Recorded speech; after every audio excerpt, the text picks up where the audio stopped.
Capítulo 13. Vida comum. A história de Paulo é extraordinária e nos ensina muito sobre a graça. É um exemplo formidável, a ponto de parecer distante do nosso dia a dia. Então, convém dar um exemplo de uma vida comum. Ofereço a minha própria experiência. É uma vida cheia de falhas, como a de qualquer ser humano. Eu nasci em uma família cristã de fé morna. Mesmo assim, sempre tive vontade de buscar a Deus. Não íamos à igreja em família, a não ser em eventos especiais, como casamentos. Nas poucas vezes em que minha mãe decidia ir à igreja sozinha, eu era o único de casa que queria acompanhá-la. Chegando à igreja, as crianças da minha idade costumavam ficar brincando na calçada. Minha mãe até me incentivava a ir brincar também, e brinquei algumas vezes. Mas não era isso que me motivava a ir na igreja com ela. Eu realmente queria ouvir a pregação. A igreja que frequentávamos não se aprofundava na palavra. Assim, por mais que eu realmente tivesse vontade de buscar a Deus, a verdade é que eu não o conhecia e estava cheio de ideias que são puramente humanas. Fui crescendo e fiz todos os pequenos, gigantescos erros que a minha geração foi impelida. Sexualidade exagerada, vontades desenfreadas, atos obscenos. Quando eu digo que meus erros eram pequenos, é porque, aos olhos do mundo, fui um menino considerado como comportado. Nunca me meti em brigas, confusões ou atos ilícitos. Quando saliento que meus erros eram gigantescos, é porque agora tenho consciência do que fiz. Eu era uma criança desligada, não estudava nada, não lia coisa alguma. A situação era drástica, a ponto de nunca fazer os trabalhos e as tarefas de casa enviadas pelo colégio. Mesmo assim, próximo dos meus 16 ou 17 anos, tive vontade de ler a Bíblia, começando pelo Novo Testamento. Acredito que essa vontade já fazia parte da graça que me buscava. É algo muito sutil. Foi simplesmente uma vontade.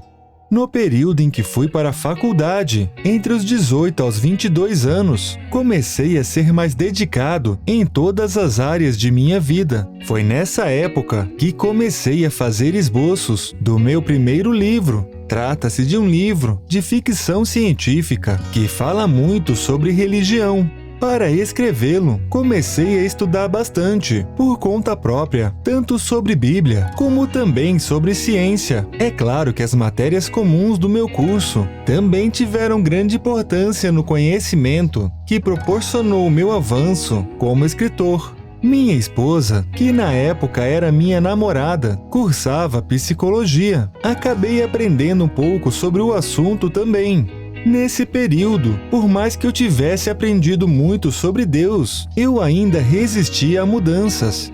Assim que li a Bíblia, percebi que a minha igreja cometia erros profundos. Parei de exercer certas práticas imediatamente, por notar a evidente desobediência a princípios cristãos fundamentais. Mesmo assim, mantive ideias tolas como: eu não deveria mudar de igreja, mas sim lutar para mudar a igreja onde estava. Isso não vai acontecer, pois tais práticas estão inseridas nos fundamentos básicos daquela denominação. Seja como for, eu queria permanecer onde estava.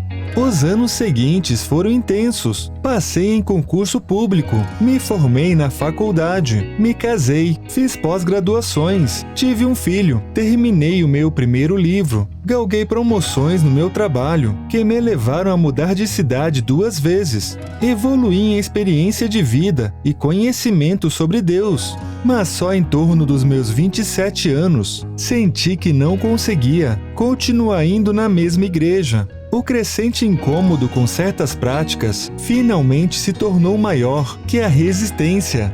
Seria isso uma dessas transformações silenciosas que Cristo causa? Comecei a pedir para Deus me direcionar e depois de um bom tempo tive um sonho. Eu estava em um lugar do planeta que era irreconhecível. pois tudo ao redor estava absolutamente destruído e o céu pegava fogo. Caminhei perdido em meio aos escombros, até que encontrei algo no chão. Era uma letra. Ao acordar, interpretei imediatamente o sonho. A letra encontrada pertencia ao letreiro de uma igreja. A ideia por trás do sonho era de que aquela igreja permaneceu de pé até o momento em que sobreveio a completa destruição. Apesar de ter achado apenas uma letra, eu sabia qual é o nome da denominação. Não vi Deus, nem Jesus, nem anjos e nem ninguém. Apenas tive um sonho, a qual eu mesmo interpretei. E depois de interpretar, afirmo que nada me induziu a achar que essa igreja seria a melhor. A única resposta possível de ser entendida foi a de que aquela igreja resistiu por muito tempo. Será que o sonho faz sentido frente às profecias bíblicas? Foi realmente uma resposta ou foi apenas um sonho gerado pelo meu constante pensamento sobre o assunto? Só sei que foi o suficiente para me ajudar a finalmente tomar uma atitude. Preciso fazer uma pequena pausa para esclarecer algo importante. Que fique bem claro, embora eu tenha um perfil extremamente lógico e racional, acredito que sinais possam acontecer. Já vivi mais de um momento difícil de explicar na ótica meramente humana. Não vou falar mais sobre isso, porque esse não é o propósito do livro. Também já ouvi relatos sobre milagres dados por pessoas confiáveis. Mas é preciso sempre lembrar, o nosso objetivo é justamente ter fé. Isso implica acreditar, mesmo sem ver. Um dos 12 apóstolos, Tomé, não acreditou nas aparições de Cristo após a ressurreição e disse: "Se eu não vir as marcas de pregos nas suas mãos, não colocar o meu dedo onde estavam os pregos, e não puser a minha mão no seu lado, não crerei." João 20, versículo 25. Quando Cristo apareceu, lhe disse: "Porque me viu, você creu? Felizes os que não viram e creram." João 20, versículo 29. Ou seja, a fé em Cristo precisa estar muito acima de qualquer sinal ou milagre. Tento manter a minha fé acima de todos esses acontecimentos. Até porque a Bíblia relata que o mundo está cheio de enganadores, fisgando muitos através de emoções causadas por acontecimentos ou relatos milagrosos, falsos. Inclusive, muitas pessoas enganam a si mesmas. Presenciei um momento em que uma pessoa apaixonada, que pedia sinais a Deus, se emocionou achando que tinha visto nas propagandas da televisão uma suposta resposta. O desejo dessa pessoa era o de reconquistar o ex-namorado. Os anos se passaram e nada do que foi supostamente respondido aconteceu. Isso comprova que Deus não enviou sinal nenhum, pois o que ele promete acontece. Pode me chamar de cético, de chato, de ranzinza, mas eu sabia que não havia existido sinal nenhum naquele caso. Infelizmente, nos perdemos com facilidade entre o que é crença e o que é pura superstição. E pior ainda, o mal que habita neste mundo também fará grandes maravilhas para seduzir a muitos. Jesus avisou: "Pois aparecerão falsos cristos e falsos profetas, que realizarão grandes sinais e maravilhas, para, se possível, enganar até mesmo os eleitos." Mateus 24, versículo 24. Precisamos ser cautelosos. Voltando à minha própria história, sou tímido e tinha certos preconceitos com os tais dos, entre aspas, crentes. Mesmo assim, fui até o templo da denominação com a qual sonhei. Quando cheguei à porta, me senti como um invasor e tive muita vontade de voltar atrás. Até cheguei a comentar que queria fazer isso, mas a minha esposa não permitiu. Ela me disse algo do tipo: "Você quis vir, agora vamos entrar." Eu não acredito em nenhuma denominação. Isso porque nenhuma denominação salva. Quem salva é a graça de Cristo. Inclusive, nenhuma denominação que conheço segue exatamente o padrão que está na Bíblia. Podemos considerar essa diferença como uma evolução ou como uma distorção. Mas nada disso muda o que está escrito. Paulo enfatizou: não deixemos de nos reunir como igreja, segundo o costume de alguns, mas encorajemo-nos uns aos outros. Ainda mais quando vocês veem que se aproxima o dia. Hebreus 10, versículo 25. Se não somos perfeitos, é óbvio que as nossas reuniões também não serão. Mas isso não desfaz a graça de Deus em nós e nas igrejas, que correspondem ao nosso coletivo. Em nenhum lugar busco perfeição. Apenas não consigo mais ficar em uma denominação que ignore e contraria, de forma sistemática, os princípios fundamentais sobre os quais a igreja foi criada. Tirando isso, sei que sempre existirão erros na igreja e também em mim. Isso não vai mudar até que Cristo venha nos resgatar. No fim das contas, eu acho que a resposta que tive foi a de ir para um lugar onde eu e minha família conseguiríamos nos vincular naquele momento. Não era uma igreja tradicional demais, o que não nos atrairia. E também não era um local pentecostal demais, pois isso me assustaria. Como já disse, sou extremamente lógico e racional. Então, se alguém começasse a gritar muito, eu iria sair correndo. Além disso, tenho dificuldades em manter as aparências, de forma que igrejas com padrões de vestimentas me deixariam deslocado. Lugares que comercializam a palavra através de promessas falsas me entristecem profundamente. Seja como for, o local para onde fui não tinha nada disso. Já no primeiro dia, em um templo relativamente grande, um casal jovem, que fazia parte da liderança da igreja, sentou bem à nossa frente e tratou de nos fisgar. Nos tornamos amigos e foram tempos excelentes. Isso ajudou a quebrar a minha resistência completamente. Eu estava morando em uma cidade chamada Dourados, bem longe da minha cidade natal, de forma que a igreja se tornou uma família próxima a mim. Entre estudos bíblicos, tererê e comidas deliciosas, o grupo de amigos cresceu rápido, mas a minha passagem pela cidade também acabou sendo rápida. No ano de 2015, quando eu tinha 28 anos, fui convidado para assumir uma vaga na diretoria do banco onde trabalho. Tive que me despedir de um lugar que amava, porém segui em frente mais amadurecido.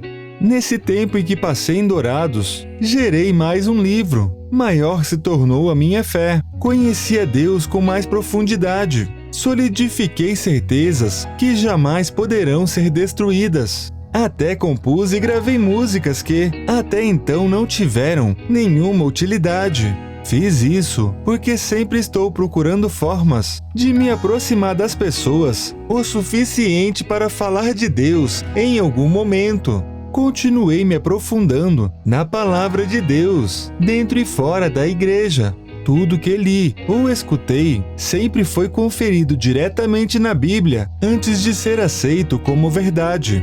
Nos 3 anos que se seguiram na diretoria, mudei de cidade 3 vezes, de forma que conheci várias igrejas, todas ótimas, mas a igreja de Dourados ainda deixava saudades. De qualquer forma, apesar da inconstância, as experiências foram boas. Nesse período, produzi meu 3º livro e tive a minha filha. Fiz grandes amizades no meu ambiente de trabalho.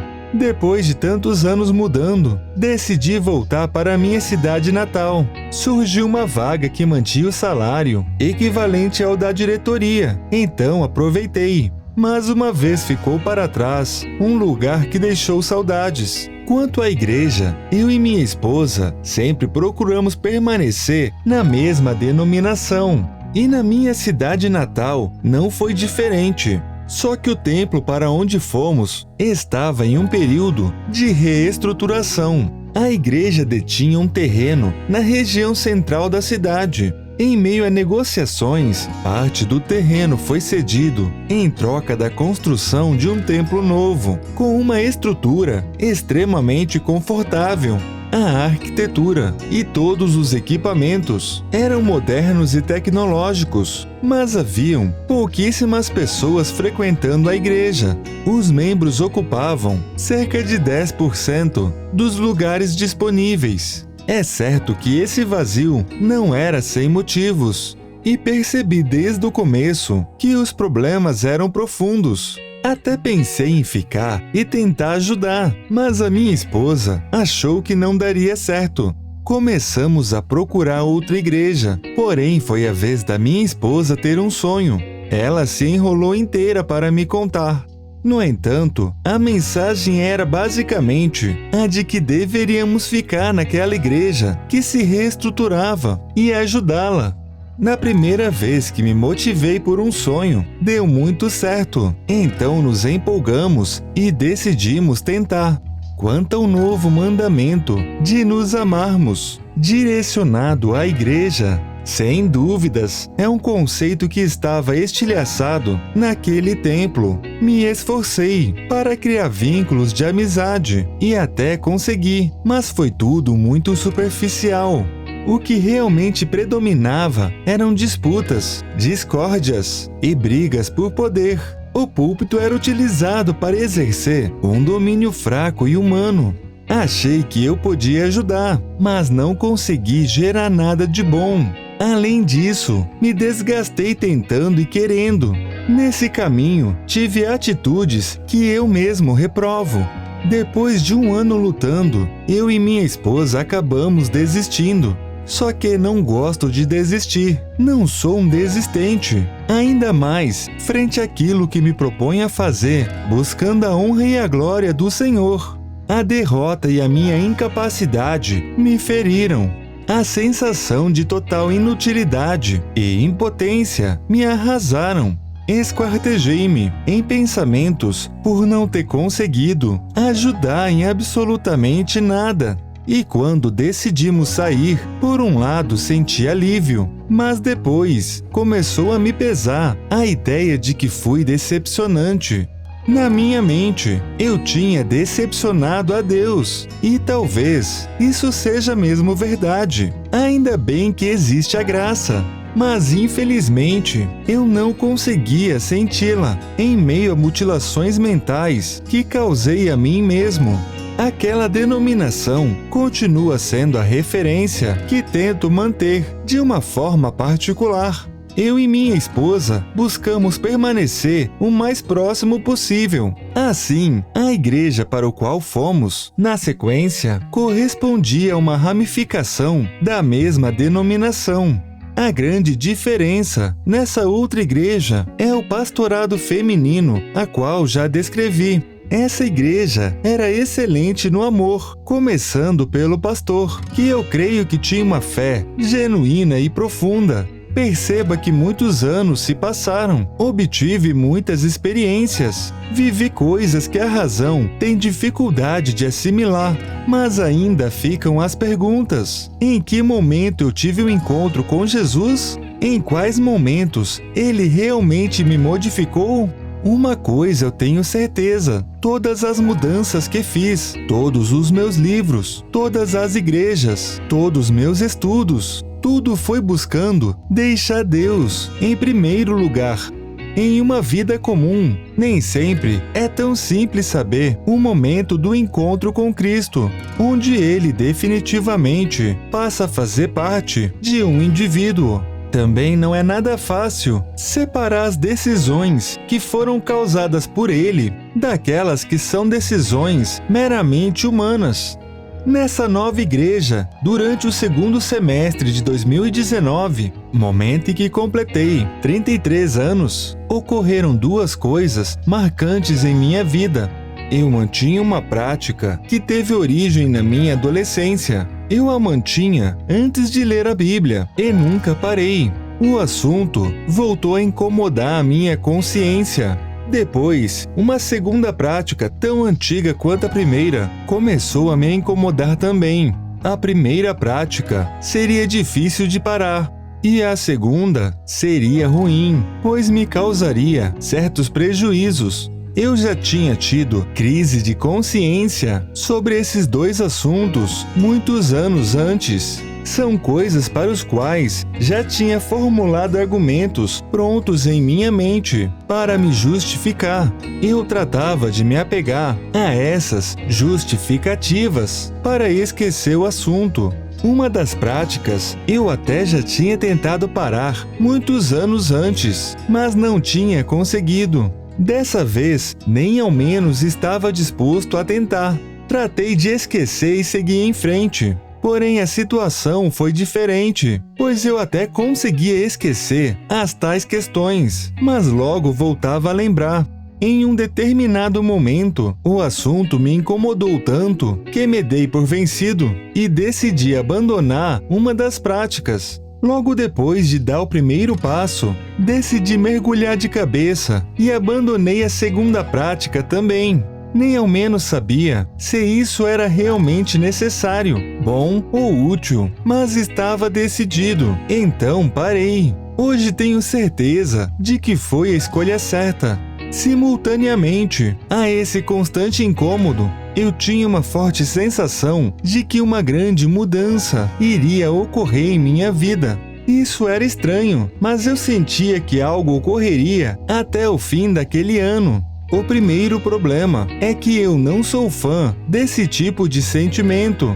O meu lado racional tem dificuldade de assimilar qualquer coisa que envolva sensações. Tenho um certo receio com quem pensa que tudo o que acontece é do além ou é uma mensagem.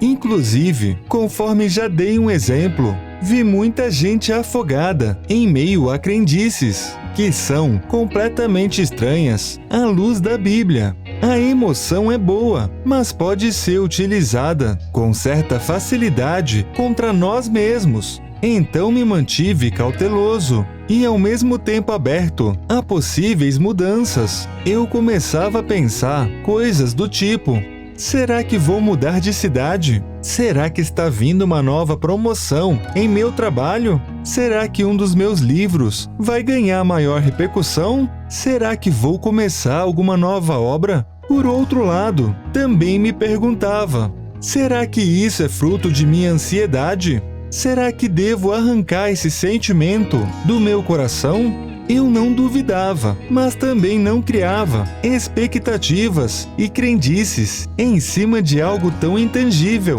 O equilíbrio entre a razão e a emoção não é fácil. O ano terminou e nada aconteceu. Só que no começo de 2020, adquiri uma nova perspectiva. É algo que ninguém me contou. Foi simplesmente um pensamento que surgiu com força do nada. A perspectiva é de que a mudança esperada foi justamente a que aconteceu dentro de mim, ou seja, foi a atitude que tive ao abandonar certas práticas. Essa mudança ocorrida dentro de mim pode ter tido um impacto muito maior do que aquelas aos quais eu esperava que pudessem acontecer fora de mim. Tenho uma convicção pessoal e particular de que foi Cristo mudando o que precisava ser mudado, fazendo uma grande obra no meu coração. Que fique bem claro, não estou relatando nada de sobrenatural. Tudo isso foi puramente vontade. A beleza está justamente na sutileza. A graça que nos é concedida por Cristo pode demorar a gerar transformações. Na verdade, hoje penso que é uma transformação constante. Muitas vezes serão arrancadas certas coisas de dentro de nós que nem ao menos queríamos que fossem. Trata-se de uma limpeza que, em alguns casos, não parece nada vantajosa e nem cômoda. Durante o ano de 2019, terminei o meu 4º livro. Eu estava feliz dentro dessa nova igreja, mas nos primeiros 3 meses de 2020, vivi o dilema correlacionado ao pastorado feminino. Considero como sendo uma terceira limpeza que ocorreu em minha consciência. Eu não podia ignorar um mandamento propositalmente, mesmo que essa ignorância estivesse sendo boa para mim. eu tive que me afastar, e junto veio a sensação de estar vivendo mais um fracasso dentro de uma igreja. Foram 2 fracassos seguidos que ocorreram em um período de 2 anos. Toda a angústia voltou com ainda mais força. É claro que a situação na igreja não era o meu único dilema, mas digamos que um problema foi potencializando aos outros. Frente a uma crise, todas as áreas da vida acabam esmagando uma outra, e os problemas aumentam, como se fosse uma bola de neve girando. Por mais que eu tenha vivido uma transformação positiva, não conseguia sentir nada de bom. Acredito que vivi a graça de Cristo me transformando, mas só consegui sentir dor. Comecei a duvidar de mim mesmo, e era isso que alimentava o sentimento de angústia, que gerava cansaço, que gerava mau humor, que gerava uma crescente ansiedade, que gerava preocupações, o qual aumentava as dúvidas, as angústias e o mau humor. Se seguirmos em frente, dentro dessa máquina de triturar, a dúvida passa a ser um sentimento de derrota total. A angústia pode se converter em depressão, e a preocupação se converte em uma sensação de que tudo já está definitivamente perdido.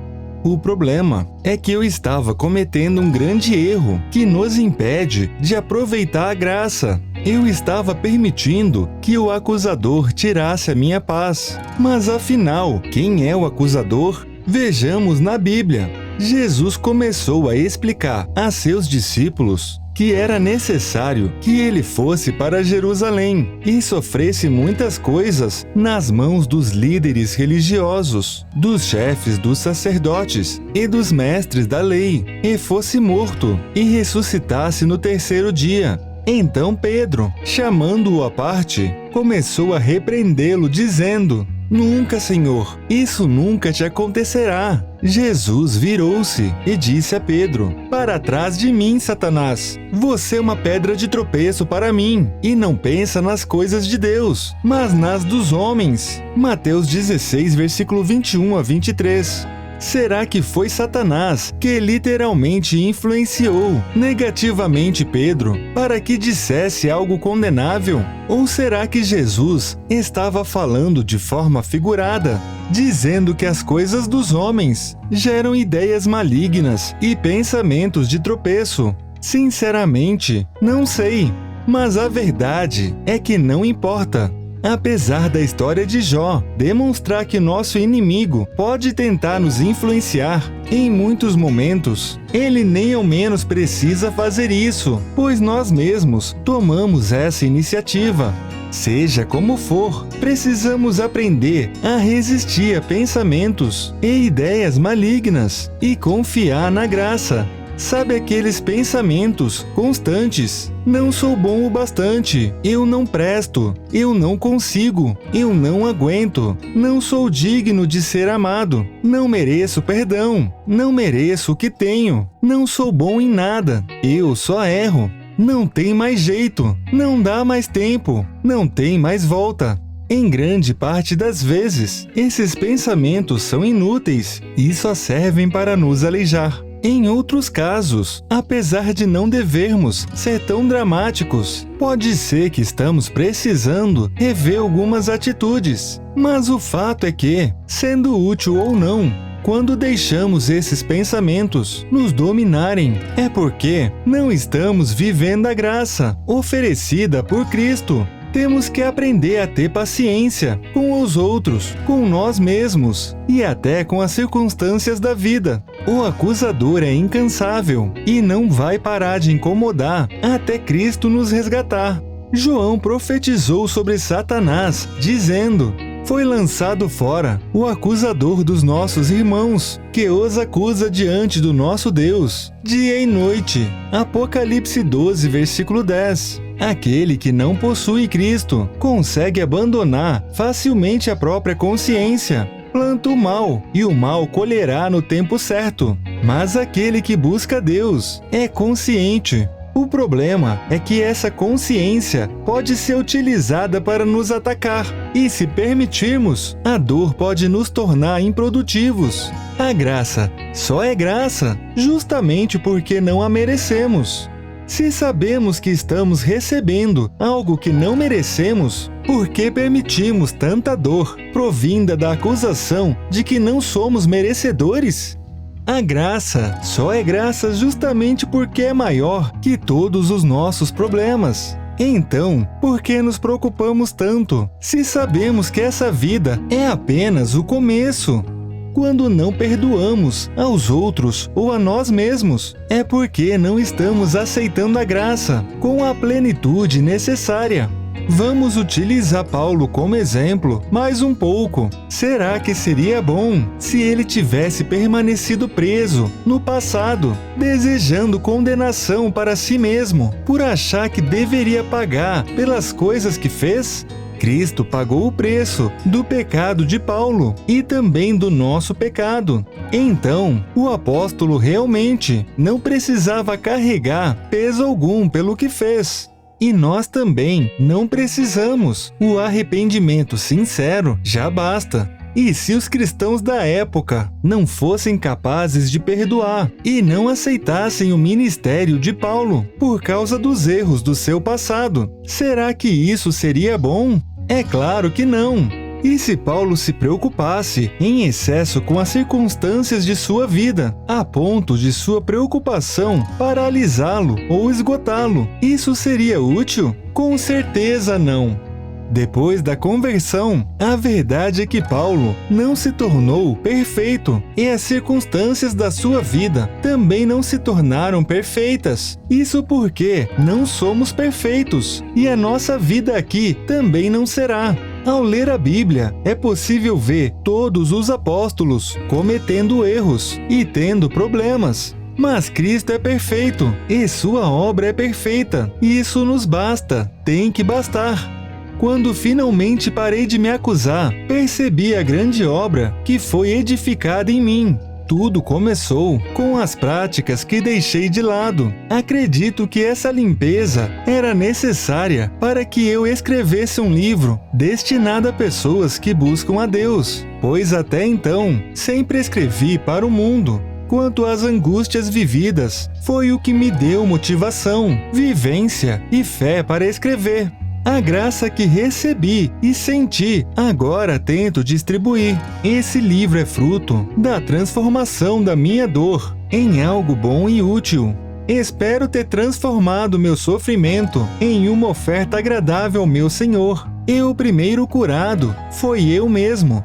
Sei que minhas angústias não vão desaparecer completamente, mas agora sinto que a graça me basta. Os meus problemas não mudaram. O que mudou foi minha forma de enxergá-los e enfrentá-los. E agora, você sabe o que significa graça? Confesso que eu ainda não sei. Ou melhor, até sei, mas estou longe de ter mergulhado na graça da forma que é possível fazer. Parei de me acusar, e isso foi maravilhoso. Agora, me policio para deixar de permitir que certas preocupações e circunstâncias me afetem mais do que deviam. Detalhe, esse comentário foi acrescentado depois que o livro já estava pronto. Perceba, eu sei qual é o caminho, já me beneficiei dele, mas ainda posso me beneficiar muito mais. Quero ir mais fundo, vou aprender a me entregar mais. Se mergulharmos fundo o suficiente, até um homem comum como eu pode acabar tendo uma história extraordinária. Isso é possível porque não se trata de nós. Deus é maior que todos os nossos problemas e seu amor supera qualquer circunstância.